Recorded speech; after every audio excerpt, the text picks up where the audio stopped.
Hello everyone, and welcome to Hill Street. Today's story is, my Uncle John had an accident, and he's never been the same since. If you end up enjoying this story, please leave a like. And if you enjoy hearing stories from me, please subscribe and become a resident of Hill Street and let me know how I'm doing in the comments. Now, let's get to this nightmare.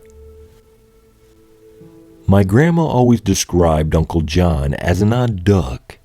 Quirky was the word my mom used.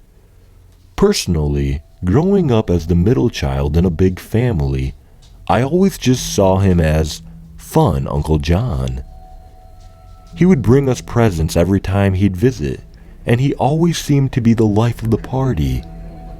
You would be able to hear him telling a story from 2 rooms over because how excited he would get in his retelling. Then one holiday weekend, something had changed.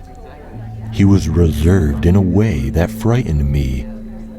This bubbly, ever-friendly man I'd grown up adoring was now seemingly someone entirely different.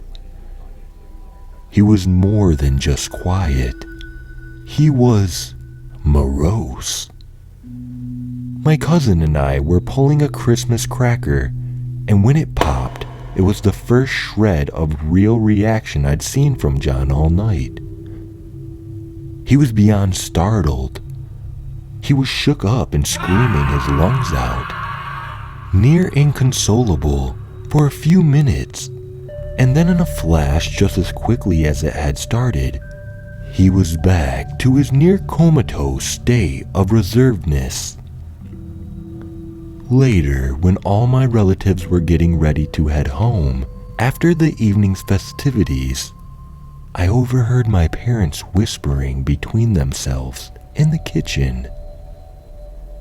My mom saying things like, it wouldn't be right to send him back off to his motel room. He was so upset earlier. Clearly, he still needs more time. He shouldn't be alone right now. My dad cutting her off with a dismissive, what happened to him was terrible, but I don't want him here overnight. While he's like this, who knows what could happen? Whatever argument followed next, my mother clearly won, because my dad was making up the bed in the spare room for John minutes later. That night, as Mom was tucking my tiny 9-year-old frame into bed, she offered a few vague reassurances. Your Uncle John is just a little mixed up right now.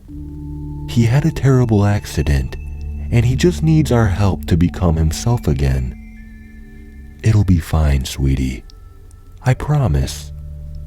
Feeling an air of naive relief wash over me, I quickly drifted off to sleep, for a while at least.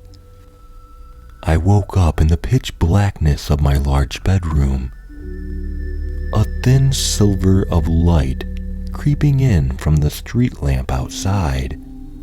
The only sound being the same light snoring from my parents' room down the hall that I'd become so accustomed to. But just as I was falling back into slumber, I noticed a different sound coming from the hallway. In between my dad's snores, I could hear breathing, not too heavy, but loud enough to distinguish itself from my dad's ambient sleep sounds. It wasn't in the room with me, thank God, but it was definitely there, in the hallway.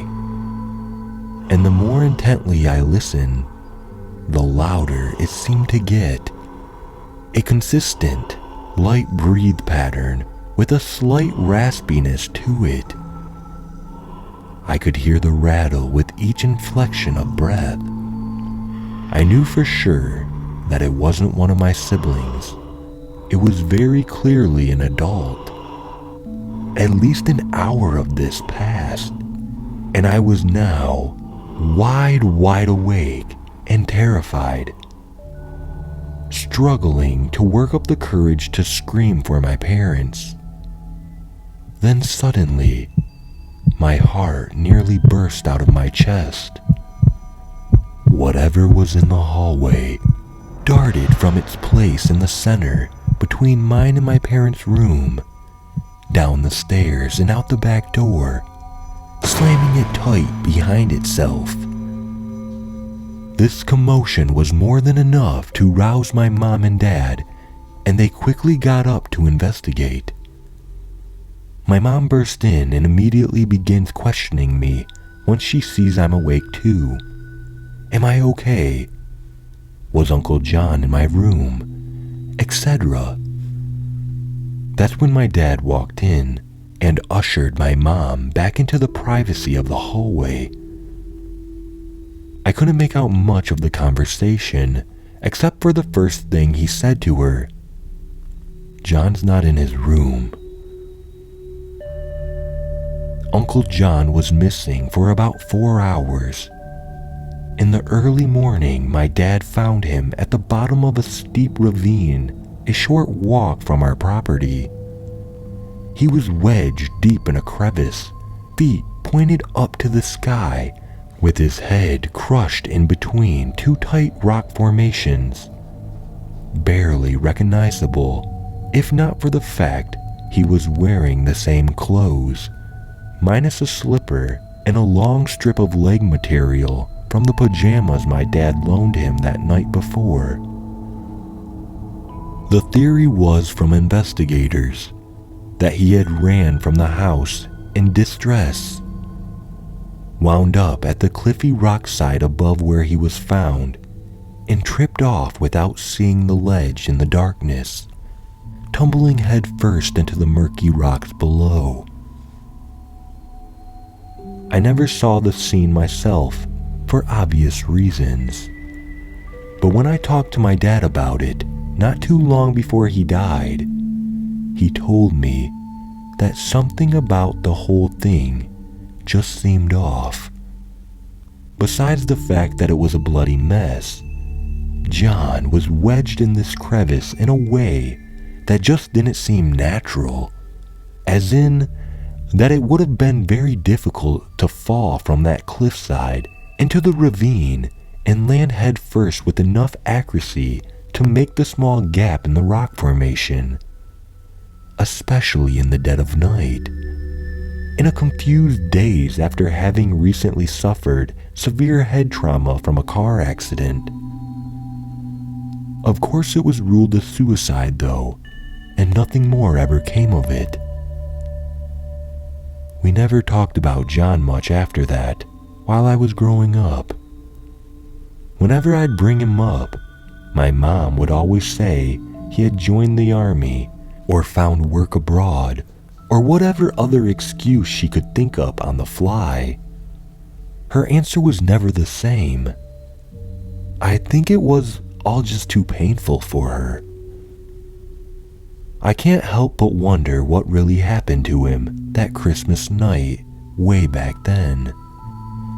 I never got any in-depth detail about his accident, but it must have been truly devastating for him mentally. Why would he run from the house? And why so suddenly? I suppose I'll never know.